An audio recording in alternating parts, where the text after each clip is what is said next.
सिंध तरक्की पसंद पार्टी जे सरबराह ڈاڪٽر قادر मगसी चयो आहे त 72 वरियनि खां पाकिस्तान पंहिंजी सुञाणप ॻोल्हे पियो। समूरनि मसइलनि जो हल पार्लियामेंट ऐं जमहूरी निज़ाम में आहे। सचल ॻोठ, जौहर कॉम्प्लेक्स, मौसमियात, सफूरा ॻोठ, यूनिवर्सिटी रोड, कराची बार ऐं ॿियनि मुख़्तलिफ़ हंधनि ते ख़िताब कंदे ڈاڪٽر قادر मगसी चयो त हुकुमरान आम माण्हुनि खे इंसाफ़ मिलण में रंडकूं विझंदा आहिनि। संदसि चवण हो त हू चाहिनि था त अदालत में सस्तो ऐं तकड़ो इंसाफ़ मिले। समूरनि मसइलनि जो हल पार्लियामानी ऐं जमहूरी निज़ाम में आहे। सिंध तरक्की पसंद पार्टी जे सरबराह चयो त क़ाइद आज़म मोहम्मद अली जिना जेको पाकिस्तान ठाहियो हो उनखे अॼु उहो नज़र अंदाज़ कयो पियो वञे।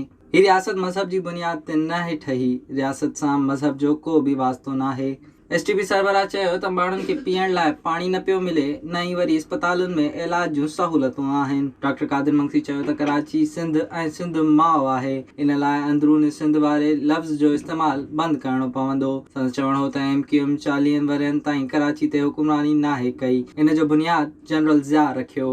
सिंध तरक्की पसंद पार्टी जे सरबराह चयो त सूबनि जो विरहाङो मुल्क खे घरू वेड़ ॾांहुं कढणु बराबरि आहे। ڈاڪٽر قادر मगसी चयो त सिंध में कंहिं बि नए सूबे जी का बि ज़रूरत नाहे। विज़िट कयो अवामी आवाज़ मीडिया ग्रुप जी वेबसाइट awamiawaz.pk